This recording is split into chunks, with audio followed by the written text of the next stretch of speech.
បាទបងប្អូនអរគ្នាម៉ូតូគឺសងនេះអត់មានភ្លើងចេញមកប៊ីនបងប្អូនបាទមើលទួងភ្លើងមើលបាទគឺអត់មានភ្លើងចេញមកប៊ីនទេបាទឥឡូវចាប់ផ្ដើមមើលបងប្អូនបាទតើមុនដំបូងយើងត្រូវធ្វើយ៉ាងម៉េចបាទឥឡូវមើលឃើញអត់ឃើញបាទគឺអត់មានភ្លើងចេញមកទេបាទឥឡូវត្រូវមើលកន្លែងខ្សែភ្លើងចេញមកពីវឡង់បាទគឺដុំភ្លើងមិនចេះឥឡូវមានភ្លើងនេះឃើញបងប្អូនបាទកន្លែងនេះក៏មានចេញភ្លើងដែរឥឡូវយើងពិបាកខ្ជិលដូរដុំភ្លើងយើងចាប់ផ្ដើមកែបាទកែប្រព័ន្ធភ្លើង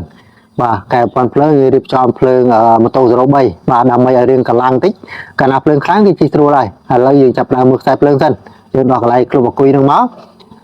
ខ្លាច់ត្រែងមានខ្សែភ្លើងដាច់ឬក៏យើងមិនចាំឥឡូវយើងចាប់ផ្ដើមមើលទាំងអស់គ្នាបងប្អូនឥ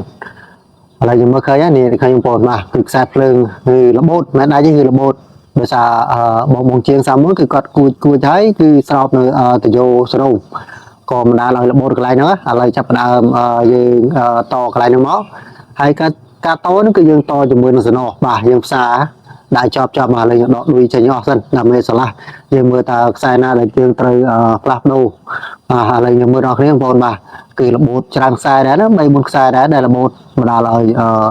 ពិបាកបញ្ឆេះឥឡូវយើងកែនៅប្រព័ន្ធថ្មីយើងដាក់ប្រព័ន្ធម៉ូតូ03ប្រព័ន្ធភ្លើងបងប្អូនអញ្ចឹងតើយើងដឹងច្បាស់នឹងពីប្រព័ន្ធចលនានៅភ្លើងម៉ូតូ03ចាញ់ពីណាចូលទៅខាងណាបានអាចយើងអាចកែកើតបងប្អូនឥឡូវចាប់ផ្ដើមតខ្សែភ្លើងនេះសិនបាទតរួចយើងដូរដួយដាក់ដួយម៉ូតូ03បាទដើម្បីឲ្យម៉ូតូហ្នឹងកម្លាំងខ្លាំងអញ្ចឹងពួកម៉ូតូប្រភេទពួកម៉ូតូស៊េរីចាស់កាលណារៀងចាស់ហើយគឺពិបាកបញ្ឆេះឥឡូវយើងអាប់ដេតឡើងប្រព័ន្ធថ្មីឲ្យភ្លើងខ្លាំងកាលណាភ្លើងខ្លាំងគឺយើងបញ្ឆេះស្រួលហើយបាទហើយបន្ទាប់ពីយើងផ្សារដួយផ្សារអីស្អាតមកយើងស្រោបបាទហើយកាវស្រោបយើងគឺប្រើកាវបែបនេះបងប្អូនបាទយើងអត់ប្រើកេនប្រើអីទេបាទមើលទៅកេនក៏មិនក្រាស់ប្រហែលទេបងប្អូនបាទហើយទុនស្ដងដែរហ្នឹងបងប្អូនបាទឥឡូវយើងប្រើកាវសម្រាប់ស្រោបខ្សែភ្លើងដំដៅទៅបាទឥឡូវយើងគួចឲ្យមមបងប្អូនមកគួចស្អាតមកយើងផ្សារទៅហ្នឹងបានតែទឹកសំណជាប់ប្រាប់បានជូបាទហើយក៏អត់មានស្នឹមកាន់ដែរចម្លងភ្លើងមកគ្រប់គ្រាន់នេះបងប្អូនឥឡូវយើងចាប់ផ្ដើមផ្សារផ្សារឲ្យជាប់ចឹងបងប្អូនឃើញបងប្អូនបាទសំណយើងផ្សារបែបនេះបាទដឹងតែជាប់100%បងប្អូនបាទកាលណារឿងទឹកសណរឿងធំទៅយើងយកទៅគៀបយើងគៀបទីមកទៅកាប់បាទឥឡូវយើងផ្សារឲ្យរួចរាល់ហើយបងប្អូនបាទផ្សាររួចរាល់ហើយហើយយើងមើលកន្លែងហ្នឹងតើយើងផ្សាររួចហើយយើងដាក់ម៉ូតូ03តើមានភ្លើងចេញមកអត់បាទឥឡូវយើងមើលទាំងអស់គ្នាបាទយើងដកម៉ូតូជាសិនម៉ូតូនេះគឺម៉ូតូសងសេរីចាស់ឥឡូវយើងដកចេញមកយើងកែដួយដាក់ប្រព័ន្ធម៉ូតូ03បងប្អូនគ្នាបាទឥឡូវចាំមើលបងប្អូនគ្នាតើដួយហ្នឹងយើងដាក់ម៉ូតូ03វាចេញអត់ដំណើរការអត់បងប្អូនឥឡូវយើងមើលទាំងអស់គ្នាម៉ូតូគឺធំហើយកម្លាំងខ្លាំងភ្លើងក៏ខ្លាំងដែរបងប្អូនបាទឥឡូវយើងចាំមើលទាំងអស់គ្នាតទៅយើងដាក់ម៉ូតូ03តើវាភ្លើងខ្លាំងឬអត់បាទឥឡូវយើងចាប់ដាក់ដូរហើយបាទហើយយើងត្រូវដកដួយកន្លែងនេះចេញបាទព្រោះដួយហ្នឹងគឺយើងអត់ប្រើទេដួយភ្លើងចេញពីដុំប្រឡងមកបាទកាលណាយើងប្រើដួយហ្នឹងគឺយើងត្រូវដូរខ្សែភ្លើងបាទឥឡូវយើងមើលភ្លើងបាទនេះចេញមកបងប្អូនឃើញអត់ប៉ាត់ឃើញអត់ភ្លើងខ្លាំងបាទ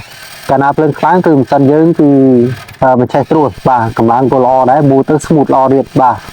មូរ៉ូមកអស់ក៏ប្រើគឺស្មូតល្អបាទហើយម៉ូតូចាស់ហ្នឹងក៏ម៉ូតូស៊ីនដែរបាទម៉ូតូសងហ្នឹងម៉ូតូទូនេះម៉ូតូស៊ីនដែរបាទប៉ុន្តែយើងកែប្រព័ន្ធម៉ូតូ03យើងត្រូវដកចេញដាក់ម៉ូតូ03បាទហើយឥឡូវដូចថាភ្លើងខ្លាំងហើយបាទអញ្ចឹងយើងចាប់ផ្ដើមរៀបបង្គំចូលទៅវិញបាទរៀបចំបង្គំចូលទៅវិញបាទក៏យើងចាប់ផ្ដើមឆែកមើលនៅខ្សែភ្លើងរួចរាល់ហើយបាទខ្សែសាកខ្សែយើងដាក់ចូលទៅវិញបាទហើយប្រព័ន្ធ03គឺខុសពីប្រព័ន្ធសេរីចាស់បាទគឺយើងប្រើភ្លើងបាក់សោយយកទៅធ្វើបងប្អូនបាទគឺអេមបាទកម្លាំងគឺស្មូតល្អមែនតើបាទយើងមើលទៅអត់មានទេបាទហើយចំណែកប៊ូស៊ីក៏សដែរឃើញទេបងប្អូនបាទហើយសាំងតូចបាទកម្លាំងខ្លាំងទៀតដឹងតែអេមបងប្អូនបាទចំណាយតិចបាទហើយកម្លាំងក៏ខ្លាំងណាស់ដែរបាទឥឡូវយើងដាក់មូស៊ីចូលទៅវិញបាទចាំមើលយើងបន្ទាប់ពីយើងដាក់ទៅរួចយើងឆេះម្ដងទៀតបាទតើកម្លាំងខ្លាំងឬក៏ smooth ដូចជានិយាយប្រាវត្តបាទឥឡូវមើលទាំងអស់គ្នាបាទដាក់ខ្សៀចូលទៅហើយបាទហើយយើងបើកកុងតាក់បាច់បាទបាច់ឈិលឃើញបងប្អូនបាទចុចកុងតាក់តិចមកបាច់ឈិលបាទកម្លាំងគឺថាអេមបាទហើយរៀបចំចូលទៅវិញស្អាតហើយបាទ ពីតែអេមបាទអញ្ចឹងពួកប្រភេទម៉ូតូសង់ចាស់បាទកាលណាចាស់ហើយគឺថាភ្លើងគឺនឹងខ្សោយបាទតែភ្លើងខ្សោយហើយគឺឆេះស្រួលទេបាទគឺយើងប្រឹងទួងមកវិញគឺឈឺជើងបងប្អូនបាទឈឺជើងបាទយើងប្រឹងទួងច្រើនទៅគឺឈឺជើងក៏កែប្រព័ន្ធ03ចឹងភ្លើងខ្លាំងគឺយើងទួងទៅឆាប់ឆេះបាទឥឡូវយើងរៀបចំទៅវិញបាទដូចកន្លែងហ្នឹងគឺយើងរុំចោលទៅបាទកន្លែងដូចដុំភ្លើងចេញពីប្រឡងហ្នឹងព្រោះយើងខ្សែភ្លើងហ្នឹងយើងអត់ប្រើទេបាទអញ្ចឹងយើងរុំចោលទៅទៅអត់មានបញ្ហាទេកន្លែងហ្នឹងព្រោះយើងប្រើប្រព័ន្ធភ្លើង03បាទអញ្ចឹងអរគុណច្រើនបងប្អូនអរគុណបាទ